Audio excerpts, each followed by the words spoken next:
Hearty welcome for the CA Foundation students to the VK Coaching Academy. So CA foundation ಓದುತ್ತಿರುವ ಎಲ್ಲ ವಿದ್ಯಾರ್ಥಿಗಳಿಗೂ VK coaching ಅಕಾಡೆಮಿಗೆ ಸ್ವಾಗತ. So ಈ ವಿಡಿಯೋದಲ್ಲಿ ನಾವು ಬಿಸಿನೆಸ್ ಲಾ ನಲ್ಲಿ ಬರುವ chapter 1 Indian regulatory framework chapter ಬಗ್ಗೆ ಡಿಸ್ಕಷನ್ ಮಾಡಲಿಕ್ಕೆ ಹೋಗ್ತಾ ಇದ್ದೀವಿ, ಅಧ್ಯಯನವನ್ನ ಮಾಡಲಿಕ್ಕೆ ಹೋಗ್ತಾ ಇದ್ದೀವಿ. ಸೊ ರೆಗ್ಯುಲೇಟರಿ ಅಂದ್ರೆ ಏನು? ನಿಯಂತ್ರಣ, ಕಂಟ್ರೋಲು. ಅಂದ್ರೆ ನಾವು ಬಿಸಿನೆಸ್ ಮಾಡುವಾಗ ಕೆಲವೊಂದು ಕಟ್ಟುಪಾಡುಗಳನ್ನ, ಕೆಲವೊಂದು ನಿಯಮಗಳನ್ನ ಪಾಲನೆ ಮಾಡಬೇಕಿರುತ್ತದೆ. As a chartered accountant we have to follow the certain rules and regulations framed by the government of India. So law ಅಂದ್ರೆ ಏನು? Law is a set of obligations and duties imposed by the government for securing welfare and providing justice to society. So set of obligations ಅಂದ್ರೆ ಏನು? ಕಟ್ಟುಪಾಡುಗಳು. Duties ಅಂದ್ರೆ ಕರ್ತವ್ಯಗಳು ಮಾಡುವಾಗ ಕೆಲವೊಂದು ನಿಯಮಗಳನ್ನ ನಾವು ಪಾಲನೆ ಮಾಡಬೇಕು. ಎದಕ್ಕೋಸ್ಕರ ಅಂತಂದ್ರೆ ಸಾಮಾಜಿಕ ಭದ್ರತೆಗೆ ಮತ್ತು ಸಾಮಾಜಿಕ ನ್ಯಾಯಕ್ಕೋಸ್ಕರ ನಾವು ಕೆಲವೊಂದು ಕಾನೂನುಗಳನ್ನ ಪಾಲನೆ ಮಾಡಲೇಬೇಕಾಗಿರುತ್ತದೆ. So why to study business law as a chartered accountant? ನಮಗೆ ಚಾರ್ಟರ್ಡ್ ಅಕೌಂಟೆಂಟ್ ಆಗಲಿಕ್ಕೆ ಬಿಸಿನೆಸ್ ಲಾಗಳು ಯಾಕೆ ಅವಶ್ಯಕತೆ ಬೇಕು? ನಾವು ಎದಕ್ಕೋಸ್ಕರ ಅಧ್ಯಯನ ಮಾಡಬೇಕು ಅಂತಂದ್ರೆ awareness of law is essential to became a full fledged chartered accountant. ಕಾನೂನಿನ ತಿಳುವಳಿಕೆ ಬಹಳ ಅತಿ ಅವಶ್ಯಕವಾಗಿರುತ್ತದೆ as a chartered accountant. This is because a chartered accountant is a first level of contract on many legal matters. ಅಂದ್ರೆ chartered accountant ಏನಾದರೂ ಉಲ್ಲಂಘನೆ ಆಗಿದ್ರೆ legal matters ಅಲ್ಲಿ ಅವರೇ ಕಾರಣೀಭೂತರಾಗಿರ್ತಾರೆ. ಬಿಕಾಸ್ ಆಡಿಟ್ ರಿಪೋರ್ಟ್ ಏನಾದ್ರು ತಪ್ಪು ಕೊಟ್ಟಿದ್ರಿ, ಏನಾದ್ರು ಅಕೌಂಟಿಂಗ್ ಅಲ್ಲಿ ವೇರಿಯೇಷನ್ ಆಗ್ತಿತ್ತಂದ್ರೆ ನೀವೇ ಕಾರಣೀಭೂತರಾಗಿರ್ತೀರಾ. ಬಿಕಾಸ್ ಅದಕ್ಕೋಸ್ಕರ ನಾವು ಲಾ ಅನ್ನ ಅಧ್ಯಯನ ಮಾಡಲೇಬೇಕು. So we should possess a knowledge of law so that we can advise our management and clients on legal matters at a basic or threshold levels. ಅಂದ್ರೆ ಮ್ಯಾನೇಜ್ಮೆಂಟ್ ಗೆ ಏನಾದ್ರೂ ತಪ್ಪಾಗ್ತಾ ಇತ್ತಂದ್ರೆ, ಆಡಿಟಿಂಗ್ ಅಲ್ಲಿ ಏನಾದ್ರೂ ತಪ್ಪಾಗಿದೆ, ಅಕೌಂಟಿಂಗ್ ಅಲ್ಲಿ ಏನಾದ್ರೂ ತಪ್ಪಾಗಿದೆ ಅಂತಂದ್ರೆ ನಮ್ಮ ಕ್ಲೈಂಟ್ಸ್ ಆಗಲಿ ಮ್ಯಾನೇಜ್ಮೆಂಟ್ ಗಾಗಲಿ ನಾವು ಲೀಗಲ್ ಆಗಿ ಅಡ್ವೈಸ್ ಮಾಡಲೇಬೇಕು.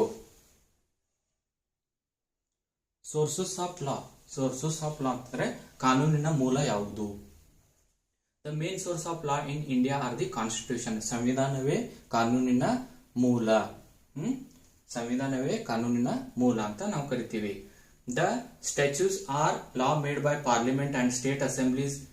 Precedents are the judicial decisions of various courts and in some cases established customs and usages. ಅಂದ್ರೆ ಲಾ ಎಲ್ಲೆಲ್ಲಿ ಫ್ರೇಮ್ ಆಗಿರುತ್ತೆ, ಲಾ ಅನ್ನ ಎಲ್ಲಿಂದ ನಾವು ತಗೊಳ್ತೀವಿ ಅಂತಂದ್ರೆ ಒಂದು ಪಾರ್ಲಿಮೆಂಟ್ ಅಲ್ಲಿ, ಸಂಸತ್ನಲ್ಲಿ, ಇನ್ನೊಂದು ಸ್ಟೇಟ್ ಅಸೆಂಬ್ಲಿ ವಿಧಾನಸಭೆಯಲ್ಲಿ ಅಥವಾ ಕೋರ್ಟ್ ಮ್ಯಾಟರ್ಸ್ ಅಲ್ಲಿ. ಇನ್ ಸಮ್ ಕೇಸಸ್ ಎಸ್ಟಾಬ್ಲಿಷ್ಡ್ ಕೆಲವೊಂದು ಸಂಪ್ರದಾಯಗಳು, ಕೆಲವೊಂದು ಬಳಕೆಗಳ ಮೂಲಕ ನಾವು ಲಾಗಳನ್ನ ತಗೊಳ್ತೀವಿ. India is a parliamentary democracy. We have a constitution which is the base and sources for all laws. ಅಂದ್ರೆ ಭಾರತವು ಸಂಸದೀಯ ಪ್ರಜಾಪ್ರಭುತ್ವ, ಅದು ಎಲ್ಲದಕ್ಕೂ ಆಧಾರ ಮತ್ತು ಎಲ್ಲದಕ್ಕೂ ಮೂಲ ಕಾನೂನಿಗೆ ಅಂತ ತಿಳ್ಕೊಳ್ತೀವಿ. We elect our representative to the parliament as well as to the legislative assemblies of various states. These representative of the people make law in parliament or in their state assembly as the cases may be. ಅಂದ್ರೆ ನಾವು ಜನಪ್ರತಿನಿಧಿಗಳನ್ನು ಆರಿಸಿ ಕಳಿಸ್ತೀವಿ. ಎತ್ತರ ಮೂಲಕ ಅಂದ್ರೆ election ಮುಖಾಂತರ, ಮತದಾನದ ಮುಖಾಂತರ ನಾವು ಸಂಸತ್ತಿಗೆ ಅಥವಾ ವಿಧಾನಸಭೆಗೆ ಜನಪ್ರತಿನಿಧಿಗಳನ್ನ ಆರಿಸಿ ಕಳಿಸ್ತೀವಿ. ಅವ್ರು ಏನ್ ಮಾಡ್ತಾರೆ? ಕಾನೂನುಗಳನ್ನ ಫ್ರೇಮ್ ಮಾಡ್ತಾರೆ. These representative of the people make law in parliament or in the state assemblies as the cases may be. Parliament ಅಲ್ಲಿ ಮತ್ತೆ ಸ್ಟೇಟ್ ಅಸೆಂಬ್ಲಿಯಲ್ಲೂ ಅವರು ಕಾನೂನುಗಳನ್ನ ಫ್ರೇಮ್ ಮಾಡ್ತಾರೆ. So parliament is the ultimate law making body. Parliament ಇಲ್ಲಿ ನಮ್ಮ state ಅಲ್ಲಿ ಏನಾದರೂ ಲಾ ಆಗಿತ್ತಂತಂದ್ರೆ ಅದನ್ನ ಪಾರ್ಲಿಮೆಂಟ್ ಗೆ ಕಳಿಸಿ ಅದೇ ಅಲ್ಟಿಮೇಟ್ ಡಿಸಿಷನ್ ಮೇಕಿಂಗ್ ಅಥಾರಿಟಿ ಇರುತ್ತೆ. The loss passed by parliament May apply throughout all are A portion of India, whereas the law passed by state legislature apply only within the borders of the states concerned. ಸಂಸತ್ನಲ್ಲಿ ಏನು ಕಾನೂನುಗಳು ಜಾರಿಯಾಗಿರುತ್ತಲ್ಲ ಅವು all over India ಪಾಲನೆ ಮಾಡಲೇಬೇಕು. In case ವಿಧಾನಸಭೆ ಅಥವಾ ವಿಧಾನ ಪರಿಷತ್ತಲ್ಲಿ ಯಾವ್ದಾದ್ರು ಲಾಸ್ಗಳು ಫ್ರೇಮ್ ಆಗಿತ್ತಂದ್ರೆ within the border of the state, ರಾಜ್ಯ ಸರ್ಕಾರದ ಒಳಗೇನೆ ಅವುಗಳು ಪಾಲನೆಗೆ ಬರುತ್ತವೆ. The constitution decided to divide the law making power between the central government and the various states. ಸಂವಿಧಾನವು ಕೆಲವೊಂದು ಲಾಗಳನ್ನ ಕೇಂದ್ರ ಸರ್ಕಾರಕ್ಕೂ ಮತ್ತು ರಾಜ್ಯ ಸರ್ಕಾರಕ್ಕೂ ಕೊಟ್ಟಿರುತ್ತೆ. So the Indian constitution has 3 lists. Central list ಅಲ್ಲಿ 97 ಐಟಮ್ಸ್ ಇದೆ, ಅದು navy, military, foreign affairs. State list ಅಲ್ಲಿ 61 ಐಟಮ್ಸ್ ಇದೆ, hospital, transportation, agriculture, ETC. Joint list ಅಲ್ಲಿ taxes, grants, stamp duty, ETC. So throughout India we have only one law for income tax which is implemented by the government through the Ministry of Finance. So ಇಂಡಿಯಾದಲ್ಲಿ ಒಂದೇ ಲಾ follow ಮಾಡಬೇಕು, ಅದು ಯಾವ್ದಂದ್ರೆ income tax law. All over Karnataka ಅದು ಒಂದೇ implement ಇದೆ. ಅದನ್ನ ಯಾರು ಇಂಪ್ಲಿಮೆಂಟ್ ಮಾಡಿರ್ತಾರೆ ಅಂತಂದ್ರೆ ministry of finance. The process of making law ಯಾವ ತರ ಆಗುತ್ತೆ ಅನ್ನೋದನ್ನ ನೋಡೋಣ. When a law is proposed in a parliament, it is called bill. After discussion, debate, the law is passed in Lok Sabha. Thereafter, it has to be passed in Rajya Sabha. ಕೆಲವೊಂದು ಲಾ ಅನ್ನ ತರಬೇಕು ಅಂತಂದ್ರ ಲಾ ಅನ್ನ parliament ಅಲ್ಲಿ propose ಮಾಡ್ತಾರೆ. ಅದಕ್ಕೆ ಏನಂತ ಕರಿತೀವಿ ಅಂತಂದ್ರೆ ಬಿಲ್ ಅಂತ ಕರಿತೀವಿ. ಆಫ್ಟರ್ ಅಲ್ಲಿ ಪಾರ್ಲಿಮೆಂಟ್ ಅಲ್ಲಿ ಆಡಳಿತ ಪಕ್ಷದವರು ಇರ್ತಾರೆ, ವಿರೋಧ ಪಕ್ಷದವರು ಇರ್ತಾರೆ, ಮಿತ್ರ ಪಕ್ಷದವರು ಇರ್ತಾರೆ. ಅಲ್ಲಿ ಚರ್ಚೆಗಳಾಗುತ್ತೆ, ಅದು ಲಾ ಬೇಕಾ ಬೇಡ ಅಂತ ಚರ್ಚೆ ಆಗಿ ದ ಲಾ ಈಸ್ ಪಾಸ್ಡ್ ಇನ್ ಲೋಕಸಭಾ, ಲೋಕಸಭೆಯಲ್ಲಿ ಪಾಸ್ ಆಗುತ್ತೆ. ಅದಾದ ನಂತರ ಅದನ್ನ ರಾಜ್ಯಸಭೆಯಲ್ಲೂ ಸಹ ಪಾಸ್ ಮಾಡಬೇಕು. Then it has to be obtain the assent of the president of India. ಲೋಕಸಭೆಯಲ್ಲಿ ಮತ್ತು ರಾಜ್ಯಸಭೆಯಲ್ಲಿ ಪಾಸ್ ಆದ ನಂತರ ಪ್ರೆಸಿಡೆಂಟ್ ಅವರದು ಅಂಕಿತವನ್ನ ಪಡೀಲಿಕ್ಕೆ ಅದನ್ನ ಪ್ರೆಸಿಡೆಂಟ್ ಆಫ್ ಇಂಡಿಯಾ ಅವರೇ ಏನೋ ಜಾರಿಗೆ ತರಲಿಕ್ಕೆ ಪರ್ಮಿಷನ್ ಕೊಡ್ತಾರೆ. It then has to be obtained the assent of the President of India. Finally, the law will be notified by the government in the publication called the Official Gazette of India. President ಅವ್ರದ್ದು consent ಆಯ್ತು ಅಂತಂದ್ರೆ finally the law will be notified. Government ಅವರು ತನ್ನ ಸರ್ಕಾರದ ಅಧಿಕೃತ official gazette of India ಅಂತಂದ್ರೆ ಏನು, ಅಧಿಕೃತ ಸರ್ಕಾರದ ಪ್ರಕಟಣಾ ಪತ್ರಿಕೆಯಲ್ಲಿ ಗೌರ್ಮೆಂಟ್ ಆಫ್ ಇಂಡಿಯಾ ಅವರು ಸೂಚನೆ ಮೂಲಕ ಅದನ್ನ ಲಾ ಅನ್ನ ಪಾಲನೆ ಮಾಡಬೇಕಂತ ಪತ್ರಿಕಾ ಪ್ರಕಟಣೆ ಮೂಲಕ ಹೊರಡಿಸ್ತಾರೆ. The law will became applicable from the date mentioned in notification as the effective date. So ಈ ತಾರೀಖದಿಂದ ಈ ಲಾ ನಮ್ಮ ದೇಶದಲ್ಲಿ ಜಾರಿಗೆ ಆಗಿದೆ ಅಂತ ಪತ್ರಿಕಾ ಪ್ರಕಟಣೆಯಲ್ಲಿ ಹೊರಡಿಸ್ತಾರೆ. Once it is notified and effective it is called as a act of parliament. ಅವಾಗ ನಾವು ಏನಂತ ಕರಿತೀವಿ ಅಂತಂದ್ರೆ ಸಂಸತ್ತಿನ ಕಾಯ್ದೆ ಅಂತ ನಾವು ಕರಿತೀವಿ. Types of law in the Indian legal system. ಎಷ್ಟು ಲಾಸ್ ಇವೆ ಅಂತ ನೋಡೋಣ ಇಂಡಿಯನ್ ಲೀಗಲ್ ಸಿಸ್ಟಮ್ ಅಲ್ಲಿ. Criminal law, civil law, common law, principle of natural justice. Criminal law ಅಂತಂದ್ರೆ ಏನು ನೋಡೋಣ. From 1 July 2024 Indian penal code 1860 ಇದ್ದಿದ್ದು ಭಾರತೀಯ ನ್ಯಾಯ ಸಂಹಿತೆ ಅಂತ, ಭಾರತೀಯ ನ್ಯಾಯ ಸಂಹಿತೆ 2023 ಇದು ಹೋಗಿ from this date onwards we have to call IPCC ಇದ್ದಿದ್ದು ಭಾರತೀಯ ನ್ಯಾಯ ಸಂಹಿತೆ ಅಂತ ಕರಿಬೇಕು. The code of criminal procedure 1973 CRPC ಇದ್ದದನ್ನ ಭಾರತೀಯ ನಾಗರಿಕ ಸುರಕ್ಷಾ ಸಂಹಿತೆ 2023 ಅಂತ ಕರಿಬೇಕು. Criminal law is concerned with law pertaining to violation of rules of law or public wrongs or punishment of the same. Criminal law ಅಂತಂದ್ರೆ ಏನು, ಏನಾದ್ರೂ ಉಲ್ಲಂಘನೆ ಆಯ್ತು ಅಂತಂದ್ರೆ ಕ್ರಿಮಿನಲ್ ಲಾಗಳು ಬರ್ತವೆ. ಪನಿಷ್ಮೆಂಟ್ ಅಂದ್ರೆ ಶಿಕ್ಷೆ. Criminal law is governed under the ಭಾರತೀಯ ನ್ಯಾಯ ಸಂಹಿತೆ 2023 ಅಂಡ್ ಭಾರತೀಯ ನಾಗರಿಕ ಸುರಕ್ಷಾ ಸಂಹಿತೆ 2023. ಭಾರತೀಯ ನ್ಯಾಯ ಸಂಹಿತೆ 2023 defines the crime, its nature and punishment, whereas ಭಾರತೀಯ Nagarik Suraksha Sanhita 2023 defines the exhaustive procedure for executing the punishment of the crimes. ಏನ್ ಹೇಳ್ತಾ ಇದೆ ಇಲ್ಲಿ, ನೀವು ಏನಾದ್ರೂ ತಪ್ಪು ಎಸಗಿದ್ರಿ ಅಂತಂದ್ರೆ ಈ ಕಾಯ್ದೆ ಅಡಿಯಲ್ಲಿ ಕೇಸ್ ರಿಜಿಸ್ಟರ್ ಆಗಿರುತ್ತೆ. ಅದು ಕೇಸ್ ರಿಜಿಸ್ಟರ್ ಆದ ತಕ್ಷಣ ಕೋರ್ಟಿಗೆ ಹೋಗಿ ನಿಮಗೆ ಆ ಕೋರ್ಟ್ ಅಲ್ಲಿ ಯಾವ್ದು ಪನಿಷ್ಮೆಂಟ್ ಇದೆ, ನೀವು ಯಾವ್ದು ಶಿಕ್ಷೆಗೆ ಅರ್ಹರಿರ್ತೀರಾ ಅನ್ನೋದನ್ನ ಈ ಕಾಯ್ದೆ ಮುಖಾಂತರ ನಿಮಗೆ ಪನಿಷ್ಮೆಂಟ್ ಆಗುತ್ತೆ. Murder, rape, theft, fraud, cheating, assault are some examples of criminal offence under the law. Murder ಅಂದ್ರೆ ಕೊಲೆ, ರೇಪ್ ಅಂತಂದ್ರೆ ರೇಪ್ ಇದು ಮಾಡೋದು, ಥೆಫ್ಟ್ ಅಂತಂದ್ರೆ ದರೋಡೆ, ಫ್ರಾಡ್ ಅಂತಂದ್ರೆ ದ್ರೋಹ ಮಾಡೋದು, ಚೀಟಿಂಗ್ ಅಂತಂದ್ರೆ ಅದು ಸಹ ಮೋಸ ಮಾಡೋದು, ಅಸಲ್ಟ್ ಅಂದ್ರೆ ದಾಳಿ are examples criminal offence under the some examples of criminal offence under the law. ಉದಾಹರಣೆಗಳು ಇವು. Civil law, matters of disputes between individuals or organisation are dealt with under civil law. ಏನಾದರೂ ವಿವಾದಗಳಿತ್ತು ಅಂತಂದ್ರೆ ಸಿವಿಲ್ ಲಾ ಅಲ್ಲಿ ಬರುತ್ತೆ. Civil courts enforce the violation of certain rights and obligation through the institution of civil suit. Civil law can be further classified into law of contract, family law, property law, law of theft. ಒಪ್ಪಂದದ ಕಾನೂನು, court matters ಇತ್ತಂತಂದ್ರೆ family, ಕೌಟುಂಬಿಕ ಕಲಹಗಳು, ಆಸ್ತಿ ಬಗ್ಗೆ ಹಿಂಸೆಯ ಕಾನೂನು ಎಲ್ಲಿ civil law ಅಲ್ಲಿ ಬರುತ್ತೆ. Some examples of civil offence are breach of contract ಅಂತಂದ್ರೆ ಒಪ್ಪಂದದ ಉಲ್ಲಂಘನೆ, non delivery of goods, non payment of dues to the lender or seller, defamation ಅಂತಂದ್ರೆ ಮಾನಹಾನಿ, breach of contract and disputes between land and tenant. ಏನಾದರೂ ಬಾಡಿಗೆದಾರ ಮತ್ತು owner ನಡುವೆ ಏನಾದರೂ ವಿವಾದಗಳು ಇತ್ತಂತಂದ್ರೆ ಸಿವಿಲ್ ಲಾ ಅಲ್ಲಿ ಬರುತ್ತವೆ. Common law, A body of unwritten laws based on legal precedents established by the courts. Common law influence the decision making process is usual cases where the outcome cannot be determined based on written rules of the law. ಕೆಲವೊಂದು situation base ಮೇಲೆ ಲಾಗಳನ್ನ pray ಮಾಡಿರ್ತಾರೆ, ಅವಕ್ಕೆ ಏನಂತ ಕರಿತೀವಿ ಅಂತಂದ್ರೆ common law. ಅವು return ನಲ್ಲೂ ಸಹ ಇರೋದಲ್ಲ, ಅದು ಸಿಚುವೇಶನ್ ಯಾವ ತರ ಇತ್ತು ಆ ಬೇಸ್ ಮೇಲೆ ಲಾಗಳನ್ನ ಪ್ರೇ ಮಾಡಿರ್ತಾರೆ, ಅವಕ್ಕೆ ಏನಂತ ಕರಿತೀವಿ ಕಾಮನ್ ಲಾ ಅಂತ ನಾವು ಕರಿತೀವಿ.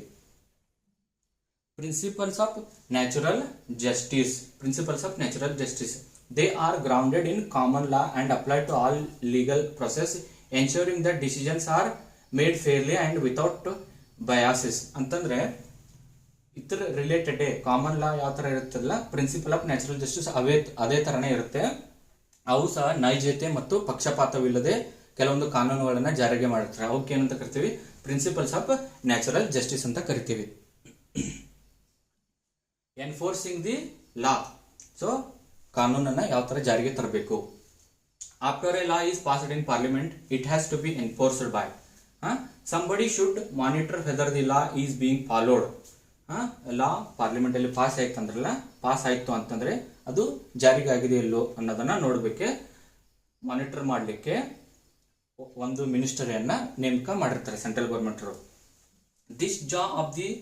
This is the job of the executive, depending on whether law is central or state law or the state government will be the enforcing authority. Law ಏನು ಪಾರ್ಲಿಮೆಂಟ್ ಅಲ್ಲಿ ಪಾಸ್ ಆಯ್ತು ಅಂತಂದ್ರೆ ಅದನ್ನ ಮಾನಿಟರ್ ಮಾಡೋದು central government ಅಥವಾ state government, combined ಆಗಿ central government ಅಥವಾ state government monitor ಮಾಡೋದನ್ನ ಅಥಾರಿಟಿಗಳನ್ನ ನೇಮಕ ಮಾಡಿರ್ತಾರೆ. For this purpose, government functions are distributed to various ministries.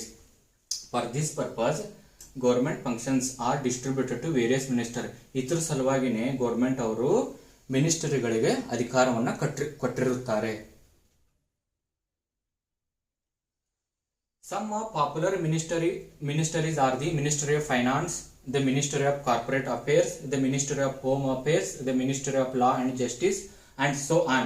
These ministers are headed by the ministers and run by officers of the Indian Administrative and other services. Ministry of Finance ಅಂತಂದ್ರೆ ಹಣಕಾಸು ಸಚಿವಾಲಯ, Ministry of Corporate Affairs ಅಂತಂದ್ರೆ ಏನು industrial licence, ಇಂಡಸ್ಟ್ರಿಗಳಿಗೆ ಏನಾದರೂ service ಸೆಕ್ಟರ್ಗಳಿಗೆ licence ಕೊಡೋದು ಈ ministry ಒಳಗೆ ಕೆಲಸ ಮಾಡಬೇಕು. ಮಿನಿಸ್ಟ್ರಿ ಆಫ್ ಹೋಮ್ ಅಫೇರ್ಸ್ ಅಂತಂದ್ರೆ ಗೃಹ ಇಲಾಖೆ, ministry of law and justice ಅಂದ್ರೆ ಕಾನೂನಿನ ಮಂತ್ರಿ, and so on. These ministers are headed by the ministers and run by officers of the Indian Administrative and other services. ಇದಕ್ಕೆ separate ministers ಇರ್ತಾರೆ, ಅವ್ರ ಕೆಳಗಡೆ ಅಧಿಕಾರಿಗಳು ಸಹ ಇರ್ತಾರೆ. The government of India exercises its executive authority through a number of government ministries or department of state. A ministry is composed of employee officials known as civil servants and is politically accountable through a ministers. Government of India ಹತ್ರ ಬಹಳ ಅಧಿಕಾರ ಇರುತ್ತೆ. ಅದು number of ಮಿನಿಸ್ಟರ್ಸ್ಗೆ ಏನು ಅಧಿಕಾರಗಳನ್ನ ಕೊಟ್ಟಿರುತ್ತೆ. ಆ ministry of finance ಅವರು, ಮಿನಿಸ್ಟ್ರಿ ಆಫ್ ಫೈನಾನ್ಸ್ ಅವರು, ಮಿನಿಸ್ಟ್ರಿ ಆಫ್ ಕಾರ್ಪೊರೇಟ್ ಅಫೇರ್ಸ್ ಅವರು, ಮಿನಿಸ್ಟ್ರಿ ಆಫ್ ಹೋಮ್ ಅಫೇರ್ಸ್ ಅವರು ಮಿನಿಸ್ಟ್ರಿ ಅಲ್ಲಿ ಮೇನ್ ಇರ್ತಾರೆ. ಅವ್ರ ಕೆಳಗಡೆ ಅಫಿಷಿಯಲ್ಸ್, ಗೌರ್ಮೆಂಟ್ ಅಫಿಷಿಯಲ್ಸ್ ಕೆಲಸ ಮಾಡಬೇಕು. Most major ministers are headed by the cabinet minister, ಸಂಪುಟ ದರ್ಜೆಯ ಸಚಿವರು ಅಂತ ಕರಿತೀವಿ. Who sets in the union council of ministers and is typically supported by team of junior ministers called the ministry of states. ರಾಜ್ಯ ಸರ್ಕಾರದಲ್ಲಿ ಯಾವ ಮಂತ್ರಿಗಳು ಇರ್ತಾರಲ್ಲ, ಆ ಮಂತ್ರಿಗಳಿಗೆ ಮಿನಿಸ್ಟರಿ ಆಫ್ ಹೋಮ್ ಅಫೇರ್ಸು, ಗೃಹ ಇಲಾಖೆಯಲ್ಲಿ ಇತ್ತಂದ್ರೆ ಗೃಹ ಮಂತ್ರಿಗಳು ಮೇಲೆ ಯಾರು ಇರ್ತಾರಲ್ಲ ಅವರಿಗೆ ರೆಸ್ಪಾನ್ಸಿಬಲ್ ಆಗಿ ಕೆಲಸ ಮಾಡಬೇಕಿರುತ್ತೆ. For example, the Income Tax Act is implemented and enforced by the Ministry of Finance through the Central Board for Direct Taxes, coming under the Department of Revenue, and is administered by the officers of the Indian Revenue Services. Income tax implement ಯಾರು ಮಾಡಿರ್ತಾರೆ ಅಂತಂದ್ರೆ ministry of finance ಅವರು through central board for direct taxes, ಈ department ಮುಖಾಂತರ ಅದನ್ನ implement ಮಾಡಿರ್ತಾರೆ. ಅದು ಯಾವ ಡಿಪಾರ್ಟ್ಮೆಂಟ್ ಬರುತ್ತೆ ಅಂತಂದ್ರೆ ಡಿಪಾರ್ಟ್ಮೆಂಟ್ ಆಫ್ ರೆವೆನ್ಯೂ, IRS ಅಂತ ಕರಿತೀವಿ, ಇಂಡಿಯನ್ ರೆವೆನ್ಯೂ ಸರ್ವಿಸ್. ಸೊ ಅದನ್ನ ಯಾರು ಅಡ್ಮಿನಿಸ್ಟ್ರೇಟ್ ಮಾಡ್ತಾರೆ ಅಂತಂದ್ರೆ UPSC ಪರೀಕ್ಷೆ ಯಾರು ಪಾಸ್ ಆಗಿರ್ತಾರಲ್ಲ ಇಂಡಿಯನ್ ರೆವೆನ್ಯೂ ಸರ್ವಿಸ್, ಅವರು ಅದಕ್ಕೆ ಚೀಫ್ ಹೆಡ್ ಆಗಿರ್ತಾರೆ.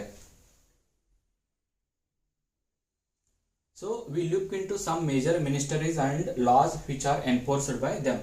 ಸೊ ಯಾವ ಮೇನ್ ಇದೆ ಅಂತ ನೋಡೋಣ. ಮಿನಿಸ್ಟರಿ ಆಫ್ ಫೈನಾನ್ಸ್, ಹಣಕಾಸು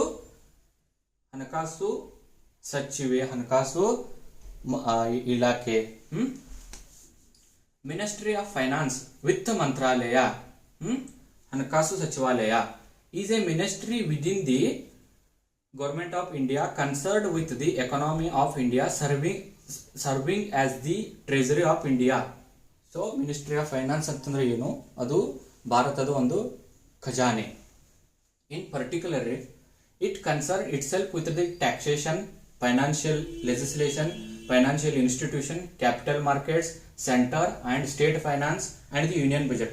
ಅದ್ರದ್ದು ಏನು ಮುಖ್ಯ ಕಾರ್ಯಗಳೇನು? ಟ್ಯಾಕ್ಸೇಷನ್ ಪಾಲನೆ ಆಗ್ತದೆ ಇಲ್ಲೋ, ಟ್ಯಾಕ್ಸ್, ಫೈನಾನ್ಷಿಯಲ್ ಲೆಜಿಸ್ಲೇಷನ್, ಹಣಕಾಸಿನ ಮಸೂದೆಗಳು ಮಂಡನೆ ಮಾಡೋದು, ಫೈನಾನ್ಷಿಯಲ್ ಇನ್ಸ್ಟಿಟ್ಯೂಷನ್ಸ್ ಸರಿಯಾಗಿ ಕೆಲಸ ಮಾಡ್ತಾ ಇದೆಯಲ್ಲೋ, ಬ್ಯಾಂಕ್ಗಳು, capital market, stock market, share ಬಾಜಾರ್, ಷೇರು ಮಾರುಕಟ್ಟೆ, central and state finance and the union budget, budget ಮಂಡನೆ ಮಾಡೋದು ಇದು ಮಿನಿಸ್ಟ್ರಿ ಆಫ್ ಫೈನಾನ್ಸ್ ನ ಮುಖ್ಯ ಕಾರ್ಯಗಳು. As a chartered accountant, many of your day to day work life will be impacted by this ministry. Its ಪ್ರೊಕ್ಲಮೇಷನ್ಸ್.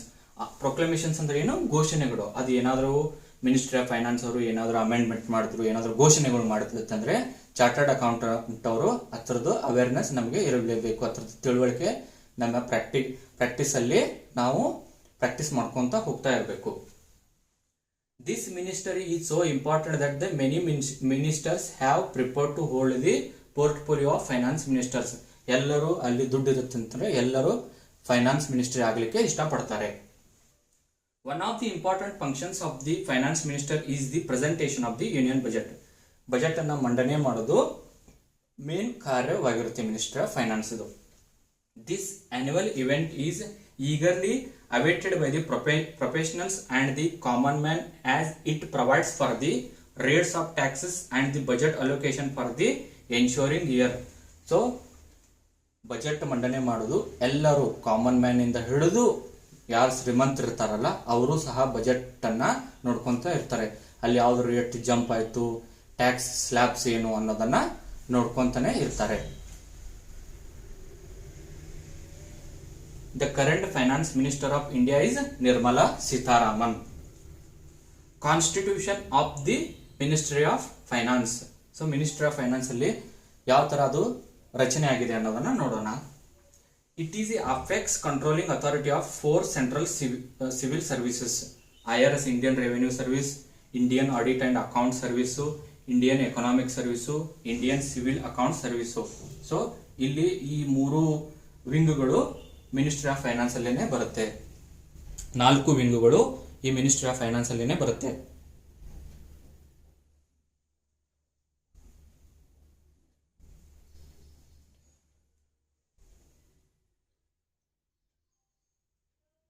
Departments under the ministry of finance. Ministry of finance under ಅಲ್ಲಿ ಕೆಲವೊಂದು department ಬರುತ್ತೆ. ಯಾವುವು ಅಂತಂದ್ರೆ department of economic affairs, department of revenue and expenditure, department of financial services, department of investment and public asset management, department of public enterprises. Ministry of corporate affairs. Ministry of Corporate Affairs. It is an Indian government ministry primarily concerned with the administration of the Companies Act, the Companies Act 1956, the Limited Liability Partnership Act 2008 and the Insolvency and Bankruptcy Code 2016. So, ಇದು ಒಂದು government ನ ministry primarily concerned with the administration of the Companies Act 2013 ಅನ್ನ ಪಾಲನೆ ಮಾಡಬೇಕು. Companies Act 1956 and Limited Liability Partnership Act 2008 and the Insolvency and Bankruptcy Code 2016. Ministry responsible mainly for the regulation of Indian enterprises in the industrial and the service sector. So industry ಗೆ licence ಕೊಡೋದಾಗ್ಲಿ, service sector ಗೆ licence ಕೊಡೋದಾಗ್ಲಿ monitor ಮಾಡೋದು ಯಾವುದು ಅಂತಂದ್ರೆ ministry of corporate affairs. The ministry is mostly run by civil servants of the ICLS, Indian corporate law services cadre. ಇಲ್ಲಿ ಯಾರು civil servants ಇರ್ತಾರೆ, ಯಾವ cadre ಇಂದ ಬಂದಿರ್ತಾರೆ ಅಂತಂದ್ರೆ ICLS, Indian corporate law services. These officers are elected through the civil service examination conducted by the Union Public Service Commission. So ಈ officers ಯಾವ exam ಕೊಟ್ಟು ಬಂದಿರ್ತಾರೆ ಅಂತಂದ್ರೆ civil service exam conduct by the UPSC exams ಮುಖಾಂತರ ಅವರನ್ನ ಆಯ್ಕೆ ಮಾಡ್ಕೊಂಡಿರ್ತಾರೆ. The highest post director general of corporate affairs is fixed at affect skills for the ICLS. ಇದನ್ನ ಏನು, ಇದ್ರ ಸ್ಯಾಲರಿ ಏನು, ಇದ್ರ ವರ್ಕ್ ಕಲ್ಚರ್ ಏನು, ಯಾರು ಮಾನಿಟರ್ ಮಾಡ್ತಿರ್ತಾರೆ ಅಂತಂದ್ರೆ ಇಂಡಿಯನ್ ಕಾರ್ಪೊರೇಟ್ ಲಾ ಸರ್ವಿಸ್ ಅವರು ಮಾನಿಟರ್ ಮಾಡ್ತಿರ್ತಾರೆ. Ministry of home affairs. It is A ministry of the government of India as on interior ministry of India. It is mainly responsible for the maintenance of internal security and domestic policy. ಆಂತರಿಕವಾಗಿ ಭದ್ರತೆಯನ್ನು ನೋಡಿಕೊಳ್ಳೋರು, ಹೊರಗಿನಿಂದ ಏನಾದರೂ ದುಷ್ಕೃತ್ಯಗಳು ಬರ್ತಾ ಇತ್ತಂದ್ರೆ ಅದನ್ನೆಲ್ಲ ಯಾರು ನೋಡ್ಕೊಳ್ತಿರ್ತಾರೆ ಅಂದ್ರೆ home affairs. The home minister is headed by the union minister of home affairs. The current home minister of India is Amit Shah. He is the custodian of the Ministry of Home Affairs. Various departments under ministry of home affairs. ಯಾವ department ಅದರ ಕೆಳಗಡೆ ಕೆಲಸ ಮಾಡ್ತಿರುತ್ತವೆ ಅಂತಂದ್ರೆ department of border management, department of internal security, department of official language, department of Jammu Kashmir and Ladakh affairs. Various state home ministers also comes under this ministers. ರಾಜ್ಯ ಸರ್ಕಾರದಲ್ಲಿ ಯಾರೆಲ್ಲ ಗೃಹ ಇಲಾಖೆಯಲ್ಲಿ ಕೆಲಸ ಮಾಡ್ತಿರ್ತಾರಲ್ಲ ಅವರೆಲ್ಲ ಮಿನಿಸ್ಟ್ರಿ ಆಫ್ ಹೋಮ್ ಅಫೇರ್ಸ್ ಅಲ್ಲಿನೇ ಬರ್ತಾರೆ.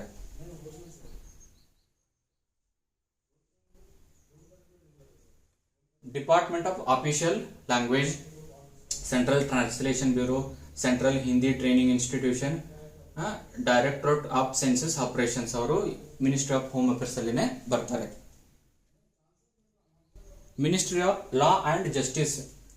Ministry of law and justice ಇದು ಒಂದು ಸಚಿವಾಲಯ. Ministry of law and justice deals with the management of the legal affairs through the legislative department. ಇದರ ಕೆಲಸ ಏನು? ಕಾನೂನಿನ ಬಗ್ಗೆ ಅರಿವು ಮೂಡಿಸೋದು. Legislative activities through the department of legal affairs, administration of justice in India through the department of justice. ಏನು justice ಅಂತಂದ್ರೆ ನ್ಯಾಯದ ಬಗ್ಗೆ ಆಡಳಿತವನ್ನು ನೋಡಿಕೊಳ್ಳುವ ಡಿಪಾರ್ಟ್ಮೆಂಟ್ ಯಾವುದು ಅಂತಂದ್ರೆ ministry of law and justice. The Department of Legal Affairs is concerned with the advising the various ministries of central government, while the legislative department is concerned with the drafting of principal legislation for the central government. Central government ಗೆ ಏನಾದರೂ ಕಾನೂನಿನ ಬಗ್ಗೆ ಸಲಹೆ ನೀಡೋದು ಮತ್ತೆ ನ್ಯಾಯದ ಬಗ್ಗೆ ಸಲಹೆ ನೀಡೋದು ಯಾವ ಡಿಪಾರ್ಟ್ಮೆಂಟ್ ಮಾಡುತ್ತೆ ಅಂತಂದ್ರೆ ministry of law and justice. The current law and justice minister of India is Arjun Ram Meghwal ಅವರು ಇದ್ದಾರೆ. Departments of ministry of law and justice ಯಾವುವು ministry of law and justice under ಕೆಳಗಡೆ ಕೆಲಸ ಮಾಡ್ತಿದೆ ಅಂತಂದ್ರೆ department of legal affairs, legislative department, department of justice. So SEBI, Securities Exchange Board of India is the regulatory body for the securities and commodity market in India. SEBI ಅಂತಂದ್ರೆ stock exchange ಅನ್ನ monitor ಮಾಡೋದು ಯಾವುದು ಅಂತಂದ್ರೆ regulatory authority ಅಂತಂದ್ರೆ securities exchange board of India SEBI, under the ownership of ministry of finance within the government of India. ಅದನ್ನ ministry of finance ಅವರೇ ನೋಡ್ಕೊಳ್ತಿರುತ್ತಾರೆ. It was established on 12th April 1988 as an executive body and was given statutory powers on 13th January 1992 through the SEBI Act 1992. So ಅದು ಯಾವಾಗ ಕಾರ್ಯರೂಪವಾಯಿತು ಅಂತಂದ್ರೆ 13th January 1992 ಇಂದ ಅದು ತನ್ನ ಕಾರ್ಯಾರಂಭ ಮಾಡಿತು. RBI, Reserve Bank of India. It commenced its operation on 1st April 1935 in accordance with the Reserve Bank of India act 1934. RBI ಯಾವಾಗ ಜಾರಿಗೆ ಬಂತು, ಯಾವಾಗ ಅದರ ಕಾರ್ಯರೂಪ ಪ್ರಾರಂಭವಾಯಿತು ಅನ್ನೋದು 1st April 1935. It is India's central bank and regulatory body responsible for regulation of the Indian banking system. ಬ್ಯಾಂಕ್ಗಳು bank ಅಂತ ನಾವು ಕರಿತೀವಲ್ಲ ರಿಸರ್ವ್ ಬ್ಯಾಂಕ್ಗೆ, ಅದೇನ್ ಮಾಡುತ್ತೆ ಬ್ಯಾಂಕಿನ ಇಂಡಿಯನ್ ಬ್ಯಾಂಕಿಂಗ್ ಸಿಸ್ಟಮ್ ಅಲ್ಲಿ ಏನಾದರೂ ರೆಗ್ಯುಲೇಷನ್ಸ್ ರೂಲ್ಸ್ ಅನ್ನ ಫ್ರೇಮ್ ಮಾಡೋದು ಯಾವತ್ತಂದ್ರೆ RBI ನವರೇ. It is under the ownership of ministry of finance, government of India. RBI ಸಹ ಮಿನಿಸ್ಟ್ರಿ ಆಫ್ ಫೈನಾನ್ಸ್ ಅಂಡರ್ ಅಲ್ಲಿನೇ ಬರುತ್ತೆ. It is responsible for the control issue and maintaining supply of the Indian rupee. So ಹಣಕಾಸಿಂದು ಮುದ್ರಣ ಮಾಡೋದು, supply ಮಾಡೋದು ಯಾರು ನೋಡ್ಕೊಳ್ತಾರೆ ಅಂತಂದ್ರೆ RBI ನವರೇ ನೋಡ್ಕೊಳ್ತಾರೆ. It also manages the country's main payment systems and works to promote economic development. Digital transaction monitor ಮಾಡೋದು, ಆರ್ಥಿಕವಾಗಿ ದೇಶಕ್ಕೆ ಸಹಾಯ ಮಾಡೋದು ಯಾರು ಮಾಡ್ತಾರೆ ಅಂತಂದ್ರೆ RBI ನವರೇ ಮಾಡಬೇಕು.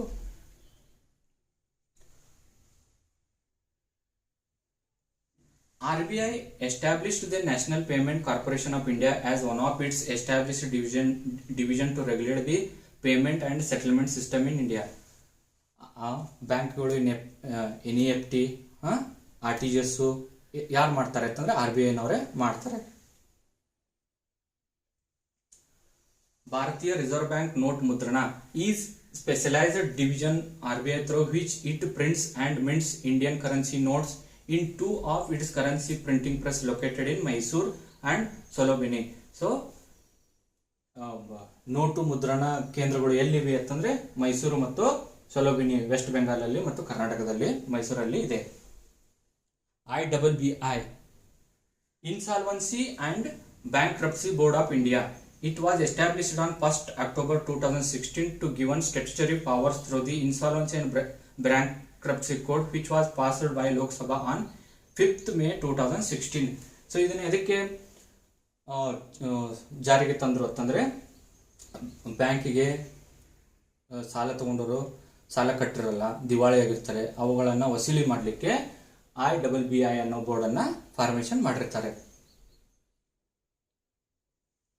It covers individuals, companies, limited liability, partnership firms. The new code will be set up the resolution process for stressed asset in the country.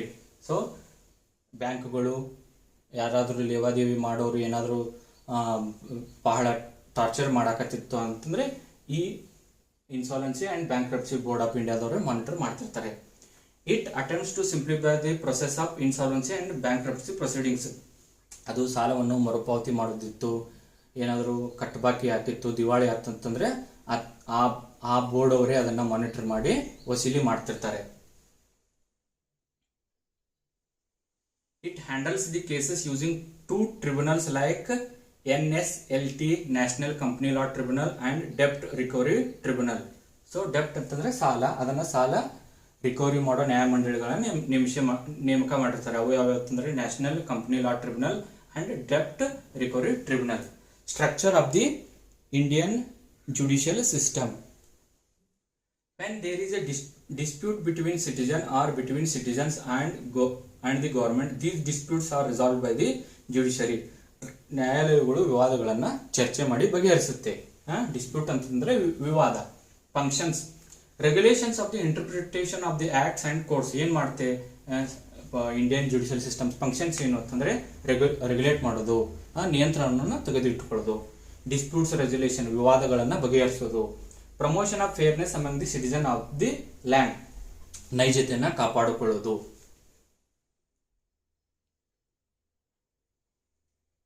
Supreme Court is at the top, followed by High Courts and District Courts. Decisions of the Supreme Courts are binding on all High Courts under the Article 141 of the Indian Constitution. In fact, a Supreme Court decision is final word on the matter. Supreme Court ಸರ್ವೋಚ್ಚ ನ್ಯಾಯಾಲಯವೇ ಅದರದ decision final. ಉಚ್ಚ ನ್ಯಾಯಾಲಯಗಳು ಮತ್ತು ಜಿಲ್ಲಾ ನ್ಯಾಯಾಲಯಗಳು ಅದನ್ನ ಪಾಲನೆ ಮಾಡಲೇಬೇಕು. ಸುಪ್ರೀಂ ಕೋರ್ಟ್ ಅಂದ್ರೆ ಸರ್ವೋಚ್ಚ ನ್ಯಾಯಾಲಯ. Supreme court is the apex body of the judiciary. ಅದು ಅಪೆಕ್ಸ್ ಬಾಡಿ ಆಫ್ ದಿ ನ್ಯಾಯಾಂಗದ ಒಂದು ಅಪೆಕ್ಸ್ ಬಾಡಿ ಆಗಿರುತ್ತೆ. ಇಟ್ ವಾಸ್ ಎಸ್ಟಾಬ್ಲಿಷ್ಡ್ ಆನ್ 26 ಜನವರಿ 1950. ಅದು ಯಾವಾಗ ಪ್ರಾರಂಭವಾಯಿತು ಅನ್ನೋದು 1950 26 ಜನವರಿ. ಸೊ ಗಣರಾಜ್ಯೋತ್ಸವ ದಿನದಂದು. The chief justice of India is the highest authority appointed under the article 126.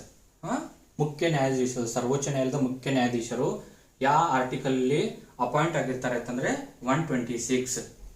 The principal bench of the Supreme Court consist of 7 members including the chief justice of India.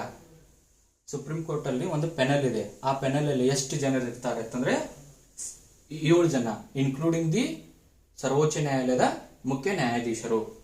Presently, the number has increased to 34, including the Chief Justice of India, due to the raise in the number of cases and workload.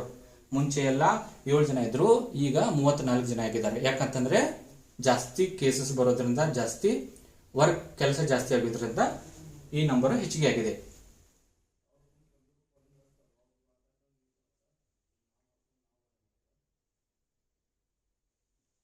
An individual can seek relief in the Supreme Court by filing a writ petition under Article 32.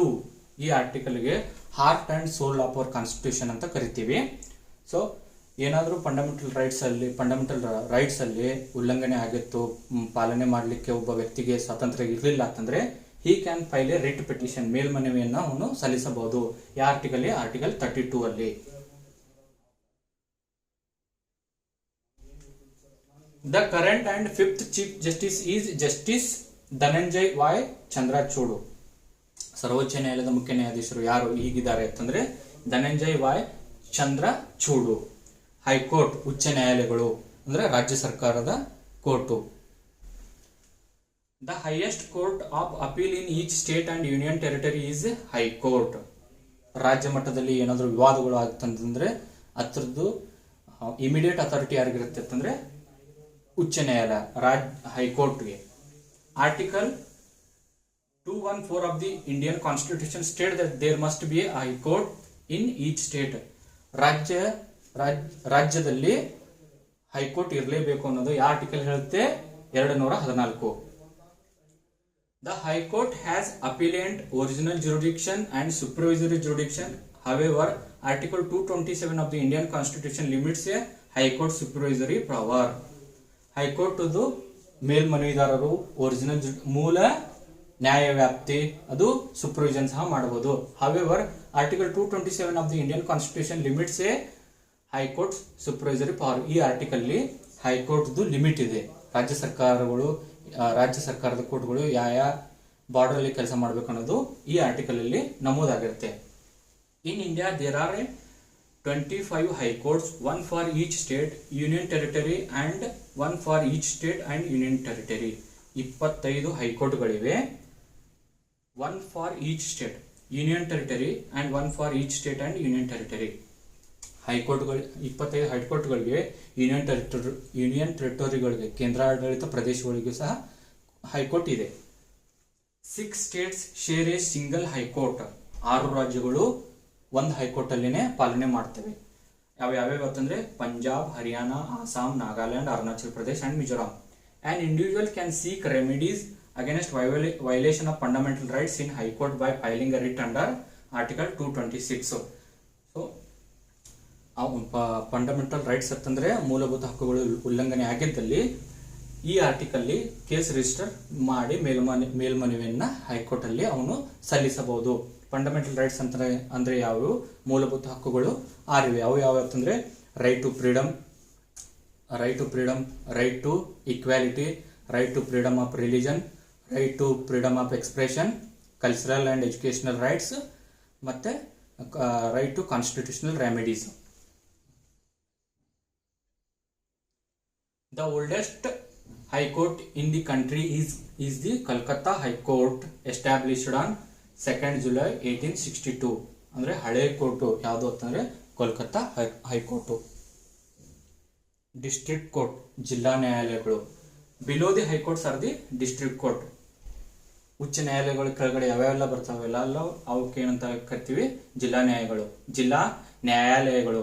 The courts of the district judge deals with the civil law matters, contractual disputes, ಒಪ್ಪಂದಗಳ ವಿವಾದ, and claims for damages. ಏನಾದರೂ damage ಆಗಿತ್ತು ಅಂತಂದ್ರೆ ಪರಿಹಾರವನ್ನು ನೀಡೋದು. The courts of sessions deals with the criminal matters also. Criminal matters ಸಹ civil court ಅಲ್ಲಿ, district court ಅಲ್ಲಿ ಸಾಲ್ವ್ ಆಗಿರ್ತವೆ. Under pecuniary jurisdiction, a civil judge can try suits valuing not more than ₹2 crores. ಹಣಕಾಸು ವಿಷಯದ ನ್ಯಾಯ ವ್ಯಾಪ್ತಿಯಲ್ಲಿ 2 ಕೋಟಿಗಿಂತ ಒಳಗಡೆ ಇತ್ತು ಅಂತಂದ್ರೆ ಡಿಸ್ಟ್ರಿಕ್ಟ್ ಕೋರ್ಟ್ ಅಲ್ಲಿ ಅವು ಕೇಸುಗಳು ನಮೂದಾಗಿರ್ತವೆ. Jurisdiction means the power to control. ನ್ಯಾಯ ವ್ಯಾಪ್ತಿ ಅಂತಂದ್ರೆ ಕಂಟ್ರೋಲ್ ಮಾಡ್ಕೊಳ್ಳೋದು. Controls gets a territorial jurisdiction based on their areas covered by them. Court district ಕೋರ್ಟ್ಗಳಿಗೆ ಪ್ರಾದೇಶಿಕ ನ್ಯಾಯ ವ್ಯಾಪ್ತಿಯನ್ನ ಏರಿಯಾಸ್ ಅನ್ನ ಇಂತೆ ಕವರ್ ಮಾಡೋದನ್ನ ಹೇಳುತ್ತೆ. Cases are decided based on the local limits within which the parties reside or the property under the dispute is situated. ಇವಾಗ ಹುಬ್ಳಿಯಲ್ಲಿ ಯಾವುದೋ ಕೇಸ್ ರಿಜಿಸ್ಟರ್ ಆಗಿತ್ತಂದ್ರೆ ಅದನ್ನ ನಾವು ಬೆಳಗಾವಲ್ಲಿ ಸಾಲ್ವ್ ಮಾಡಕ್ ಆಗಲ್ಲ. ಬೆಳಗಾವಿ ಜಿಲ್ಲಾ ನ್ಯಾಯಾಲಯಗಳಲ್ಲಿ ಅದು ಹುಬ್ಳಿ ಜಿಲ್ಲಾ ನ್ಯಾಯಾಲಯದಲ್ಲಿ ಅದು ಸಾಲ್ವ್ ಆಗಬೇಕು. ಅಲ್ಲೇ ಹೋಗಿ ಅದನ್ನ ಫೈಲ್ ಮಾಡಬೇಕು. Metropolitan courts. Metropolitan courts are established in metropolitan city in consultation with the High Court where the population is 10 lakhs or more. 10 ಲಕ್ಷಕ್ಕಿಂತ ಮೇಲ್ಗಡೆ ಇತ್ತಂತಂದ್ರೆ ಅವುಗಳಿಗೆ ಮೆಟ್ರೋ ನ್ಯಾಯಾಲಯಗಳು ಅಂತ ನಾವು ಕರಿತೀವಿ. Chief Metropolitan